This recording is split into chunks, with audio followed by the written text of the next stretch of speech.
بسم اللہ الرحمن الرحیم۔ السلام علیکم محترم ناظرین، آج کی اس ویڈیو میں ہم پیش کرنے جا رہے ہیں ایک ایسا دلچسپ واقعہ جسے سن کر آپ حیرت میں پڑ جائیں گے۔ یہ واقعہ ہے شیخ عبد القادر جیلانی رحمۃ اللہ علیہ اور ایک تندور والے کا جس کا آٹا سونا بن گیا۔ تو پیارے دوستو، یہ واقعہ شیخ عبد القادر جیلانی رحمۃ اللہ علیہ نے خود بیان فرمایا ہے، اسی لیے میری آپ سب سے گزارش ہے کہ اس واقعے کو مکمل طور پر سمجھنے کے لیے ویڈیو کو اینڈ تک ضرور دیکھیے گا۔ محترم ناظرین، آپ رحمۃ اللہ علیہ فرماتے ہیں کہ ایک بار کا ذکر ہے کہ جب میں بغداد شریف میں تھا اور زمانہ طالب علمی میں تعلیم حاصل کر رہا تھا، اور جب میں اپنے گھر کو چھوڑ کر بغداد شریف آیا تھا اور جو دینار میری والدہ ماجدہ نے مجھے دیے تھے وہ بھی اب ختم ہو چکے تھے، جس کی وجہ سے مجھے کافی تنگ دستی اور آزمائش کا سامنا کرنا پڑا اور کئی روز تک مجھے کھانے کے لیے کچھ بھی نہ ملا، اور اب ایسا حال تھا کہ کس کے آگے ہاتھ پھیلائیں، اللہ کے سوا کس سے مانگے۔ بھیک تو صرف اللہ تعالیٰ کے در سے ہی ملتی ہے، اور مجھے شرم آتی تھی کہ میں کسی سے کچھ کہوں یا کسی سے یہ بھی کہوں کہ مجھے بھوک لگی ہے یا مجھے کھانے کے لیے کچھ دے دو، اور کسی انسان کے آگے آ کر شرم سے سر جھکانا یہ مجھے منظور نہ تھا، اور قرض تو میں لینا ہی نہیں چاہتا تھا، اور کسی سے کہوں کہ مجھے کچھ کھانے کو دے دے، لیکن کیا کریں، اس ویرانے جنگل میں کچھ بھی نہیں مل رہا تھا، اور حال ایسا تھا کہ آنتوں سے آوازیں آنے لگیں، اور ایسی حالت تھی کہ شاید دم ہی نکل جاتا، کہ بھوک لگ رہی تھی اور اس جگہ کچھ بھی نہ تھا، اور اللہ تعالیٰ سے دعا مانگی کہ یا اللہ تو کوئی انتظام کر دے، غیب سے میری مدد کر دے، غیب سے میری روٹی کا انتظام کر دے۔ ایک دن بھوک کی شدت سے میں دریائے تجلا کی طرف گیا تاکہ وہاں ساگ یا سبزی کے پتے کھا سکوں، مگر وہاں مجھ سے پہلے بہت سے فقراء اور درویش موجود ہوتے، اور اگر کوئی چیز ملتی تو اس پر ان سب کا رش پڑ جاتا، اور میں شہر لوٹ آیا کہ وہاں کوئی چیز تلاش کروں، لیکن وہاں بھی کچھ نہیں ملا، اور بالآخر میں بھوک سے نڈال ہو کر مسجد کے ایک کونے میں بیٹھ گیا اور اللہ کا ذکر کرتا رہا، اور شدت بھوک اور پیاس سے میرا سر چکرانے لگا اور آنکھوں کے آگے اندھیرا چھانے لگا کہ اٹھنا مشکل ہو گیا تھا، فاقہ اتنا بڑھ گیا تھا کہ جسم میں جان نہ بچی۔ تبھی غیب سے ایک آواز آئی کہ اے عبد القادر، اب آپ برداشت نہیں کر سکو گے، اٹھو اور کسی سے قرض لو، اور کسی سے قرض لے کر اپنے لیے روٹی لاؤ۔ آپ کو یہ بات منظور نہیں تھی کہ آپ کسی سے قرض لیتے، لیکن بھوک کی شدت اتنی غالب تھی کہ آپ نے مجبور ہو کر اپنے قدم شہر کی طرف دوبارہ بڑھائے۔ دکانیں تو بہت تھیں، مگر آپ کو ایک نان والے کی دکان نظر آئی۔ وہ بہت گرم گرم اور خستہ نان تھے جو آپ کے سامنے وہ تندور سے نکال رہا تھا۔ اللہ والے لذت کے لیے اور زبان کے ذائقے کے لیے نہیں کھاتے، بلکہ ان کی مجبوری ہوتی ہے کہ اگر وہ نہ کھائیں تو بھوک سے ان کی جان چلی جائے۔ اسی وجہ سے انہوں نے اس روٹی کو لینا منظور کیا، اور یہ آواز غیب سے آئی تھی، کوئی نفس کی خواہش نہیں تھی۔ اور اب آپ چلتے ہوئے نان والے کے پاس آئے۔ اس نان والے نے آج تک آپ کو نہیں دیکھا تھا، کیونکہ آپ نے اس سے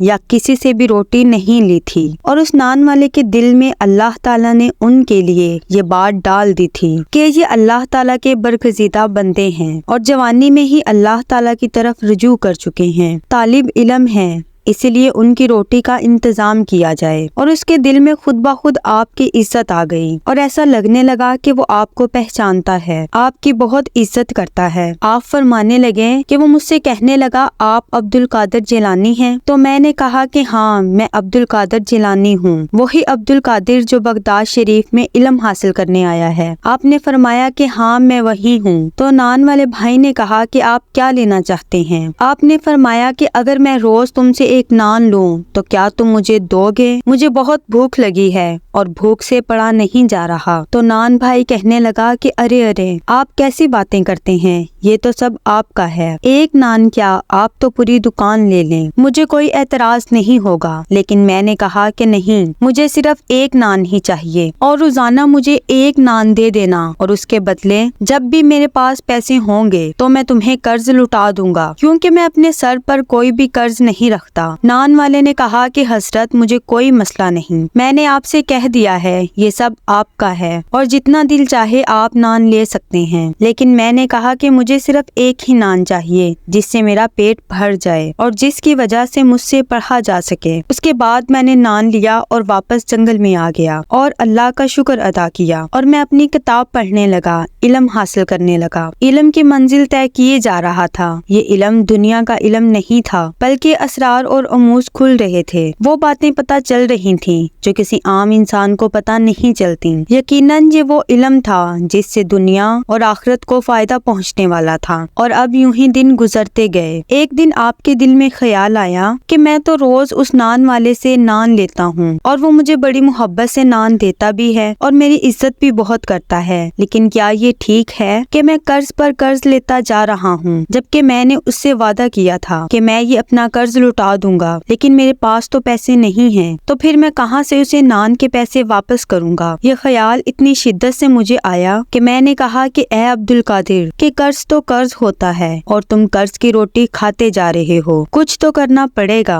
اس نان والے کو پیسے تو دینے پڑیں گے، لیکن کوئی صورت نظر نہیں آ رہی تھی۔ آپ کہتے ہیں کہ مجھے اتنی شرم آئی کہ شرم کے مارے کتنے دن میں اس کے پاس روٹی لینے جاتا ہی نہیں تھا کہ کیسے میں اس سے نظریں ملاؤں گا۔ بہت دن گزر گئے اور میں اس نان والے کے پاس نہیں گیا۔ ایک دن میں سوچ رہا تھا کہ قرض میں اسے کیسے لوٹا پاؤں گا کہ غائب سے ایک آواز آئی۔ کہنے والا کہہ رہا تھا کہ اے عبد القادر، آپ کی روٹی کا قرض اتارنے کا ذمہ اللہ تعالیٰ نے خود لیا ہے اور آپ اس بات کی فکر کیوں کرتے ہیں؟ آپ کو جانا چاہیے تھا۔ تو آپ نے کہا کہ نہیں، میں تو یہ سوچ کر ہی شرما گیا کہ قرض کی روٹی میں کیوں کھاؤں کہ اب میں وہاں نہیں جاؤں گا۔ فوراً غیب سے آواز آئی کہ اے عبد القادر، قرض کی ادائیگی کرنے تو جانا ہی پڑے گا۔ اللہ تعالیٰ آپ کو بہت چاہتا ہے، آپ پر کسی کا کوئی قرض نہیں ہے، آپ اس کی فکر نہ کریں۔ آپ کے قرض کو ادا کرنے کی ذمہ داری خود اللہ تعالیٰ نے لی ہے جو تمام خزانوں کا مالک ہے، جو بادشاہوں کا بادشاہ ہے۔ آپ کی ذمہ داری تو اس کے ہاتھ میں ہے، آپ کیوں فکر کرتے ہیں؟ آپ کیوں پریشان ہوتے ہیں؟ تو آپ نے کہا کہ میں وہ قرض کیسے اتاروں گا؟ غیب سے آواز آئی کہ اے عبد القادر جیلانی، آپ اس جگہ پر جاؤ جو ہم آپ کو بتا رہے ہیں، بغیر کسی سے بات چیت کیے ہوئے وہاں جو بھی چیز ملے گی وہ اٹھا لینا اور اس سے نان والے کا قرض چکتا کر دینا۔ آپ نے فرمایا کہ میں بتائے ہوئے مقام پر پہنچا۔ وہ جگہ آبادی سے بہت دور تھی، وہاں ویرانہ ہی ویرانہ تھا، کسی کا بھی آنا جانا نہیں تھا۔ میں نے دیکھا کہ دور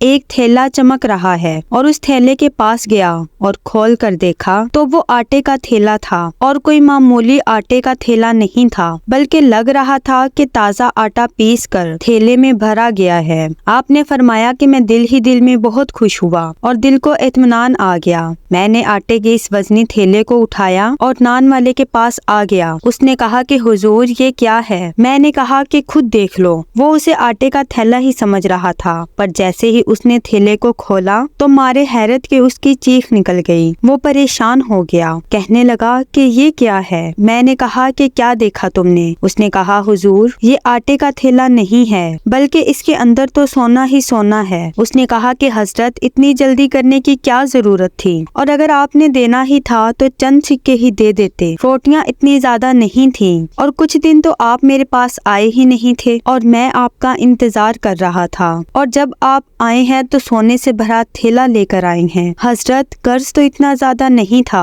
جتنا آپ نے مجھے لوٹا دیا ہے۔ آپ فرمانے لگے کہ یہ ہماری طرف سے نہیں، یہ تمہیں اللہ تعالیٰ کی طرف سے ملا ہے، اللہ تعالیٰ جس نے ہمارا ذمہ لیا ہوا ہے، اللہ تعالیٰ نے ہی تمہارا یہ قرض لوٹا دیا ہے، اور پھر جس کا قرض اللہ تعالیٰ اتارے تو اس کے پاس تو پھر بے حساب رزق ہی ہوگا۔ وہ نان والا آپ کا عقیدت مند بن گیا۔ تو پیارے دوستو، اس واقعے سے سبق ملتا ہے اللہ تعالیٰ اپنے نیک بندوں سے بہت پیار کرتا ہے، اور اللہ تعالیٰ کبھی بھی اپنے نیک بندوں کو اکیلا اور تنہا نہیں چھوڑتا۔ اسی لیے ہمیں چاہیے کہ ہم بھی اللہ تعالیٰ کے نیک بندے بنیں اور صرف اللہ ہی سے مانگیں، کیونکہ اللہ تعالیٰ اپنے نیک بندوں کو کبھی تنہا نہیں چھوڑتا۔ اللہ تعالیٰ ہم سب کو اپنے حفظ و ایمان میں رکھے اور ہمیں صرف اسی سے مانگنے کی توفیق عطا فرمائے۔ آمین۔